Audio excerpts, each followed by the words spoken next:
Let's go now to Pia Bonalos as she continues to scour the metro for cafes, and this time she finds a quaint one hidden within the city jungle. She joins us from Quezon City this morning. Hi, Pia. Good morning, Claire. I'm getting ready to tease your taste buds and whet your appetite again this Tuesday morning. I am here at the Sweet Spot with owners Eric and Rochelle Calderon to tell us more about their restaurant. Good morning. Hi, good morning. Good morning, First, everyone. of course, Sweet Spot. Can you tell me about the name? How did you guys come up with it?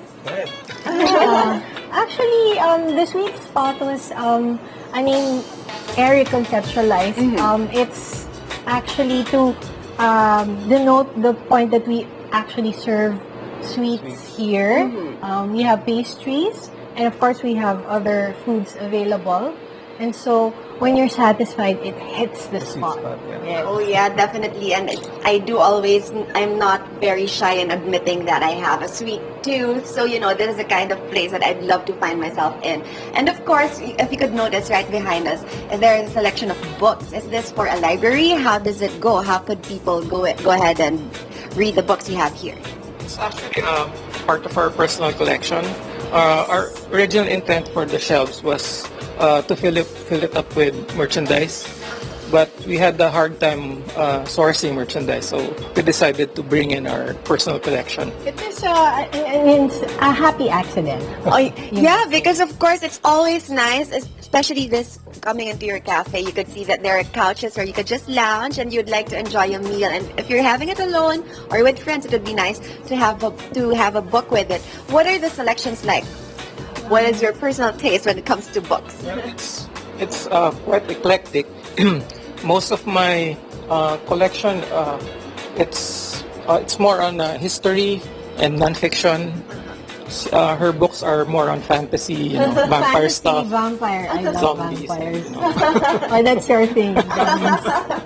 Well, of course, that's good because you get a good mix of all the different books that you would want to read. But of course, aside from the books, you would come here to eat. And of course, you could see a fine selection of the food we have in front of us. First of all, I would want to talk about the sandwiches we have here. Yes. What are the sandwiches? Can we start with this one right here? Okay, this one is called adobo sandwich with a twist.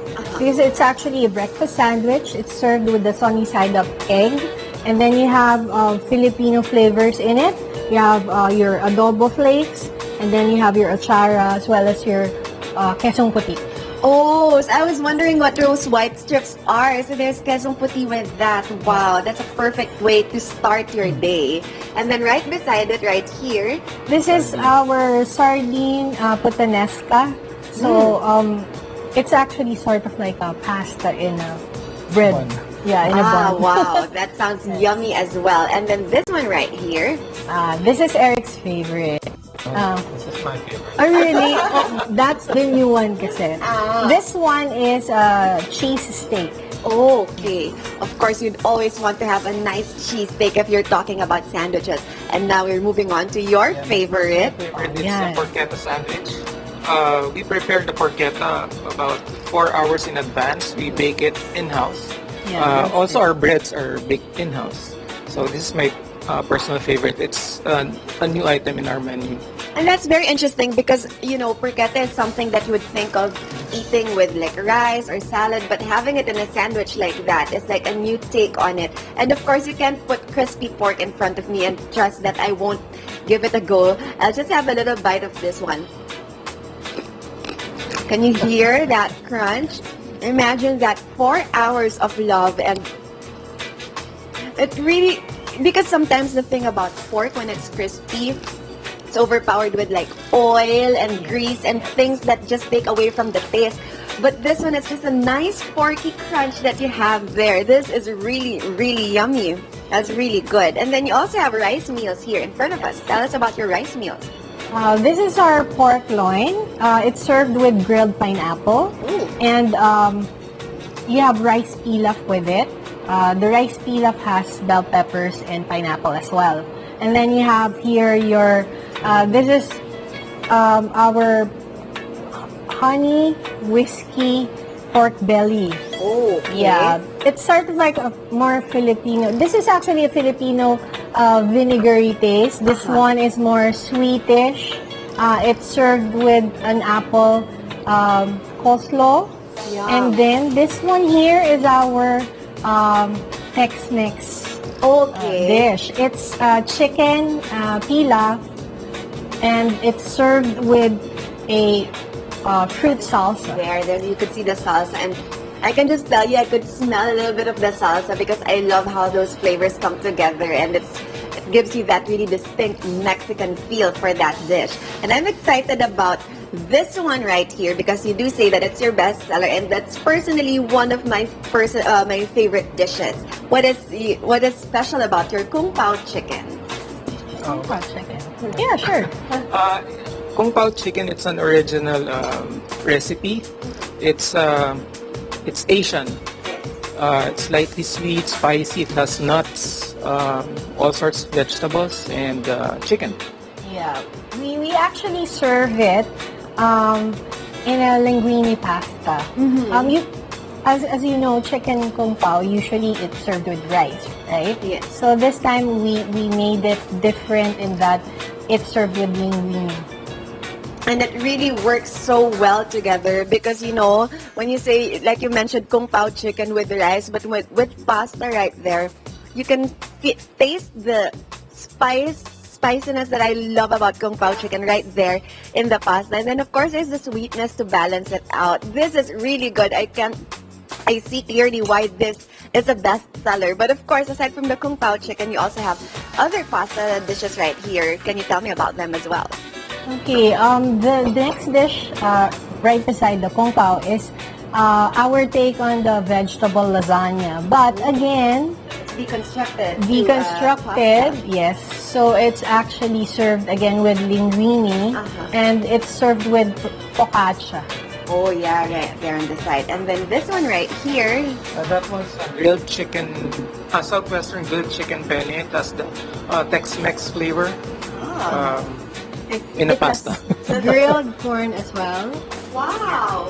Okay, that's very interesting. Even just looking at it and mentioning that it's Tex-Mex. And then this one right here is very interesting, especially for the men there who love their beer. Can you tell me about this dish? That's Asahi fish and chips with that's Asahi fish, sorry, and the chips is wasabi fries. Oh, Yeah. cool. So Okay. it's a beer battered fish fry, and it's served with potato wedges that have been dusted with wasabi powder. Wow, you can see And that. And what's the dip? the dip is actually a sour cream with Japanese flair or flavor to it. Can you also hear that crunch right there? Imagine that. Ang sarap ng fish. Oh, and the dip, may kick din yung dip, no? Yes. Because at the end, parang tasting it, dipping it in, it's very sweet. And then a little, parang later, it creeps up on you. There's a little bit of spice that would just surprise you. That's really good. And of course, they also have wasabi chips. And I love wasabi. I love actually Japanese food. I love food in general. Let's not kid ourselves.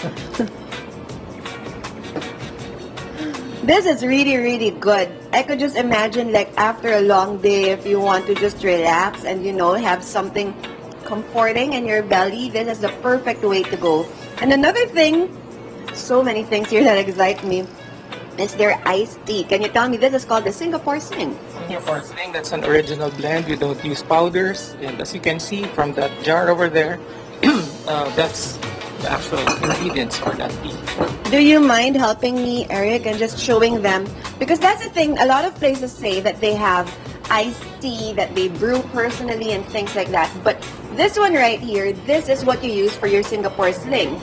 Would you have any idea what are the things here? Because when you say iced tea, the first thing I think of are like tea leaves, but these aren't just tea leaves. So these are dried fruit.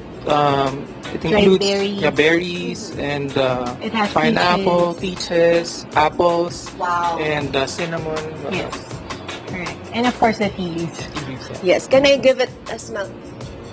Wow, it smells very refreshing, very sweet, and a little bit tropical right there. And then kind of reminds you of potpourri, but of course not the kind that you wouldn't want to take. It's the sweet kind, and of course they make it into this tea right here. And if you could see, it's kind of red. Usually it would be red because a lot of other places would add a little bit of syrup in it. But this one, where does the red color come from, Chef? It comes from the berries that are in the tea. Mm-hmm. Yeah. So once you brew it, actually, when they come here for orders of that tea, we brew it on. So we'll serve it after 5 minutes or 8 minutes because we brew it fresh. And you could see really the difference. You could taste it because once you know a tea is just made straight out of a pack, you know, parang there's this kind of powdery artificial taste to it. But this one, you could taste the full-bodied taste of all the different fruits that you have right here. So that's what makes this really special. And this is something that would definitely have me coming back. Of course, you also have a coffee selection. Can you tell me about, you also can have latte art on your coffee. Our coffee is an original blend. It's a blend of 100% Arabica beans from Ethiopia and Brazil. So we have a distinctive fruity and chocolatey flavor. Oh, wow. So you could see this extensive selection of things to eat and drink you have here in Sweet Spot. Thank you so much, Rochelle and Eric. There you have it. For those of you who are looking for a place to go to and you want a really extensive selection of food and drinks, you know where to go, only here at the Sweet Spot. Claire, Amelin, back to you.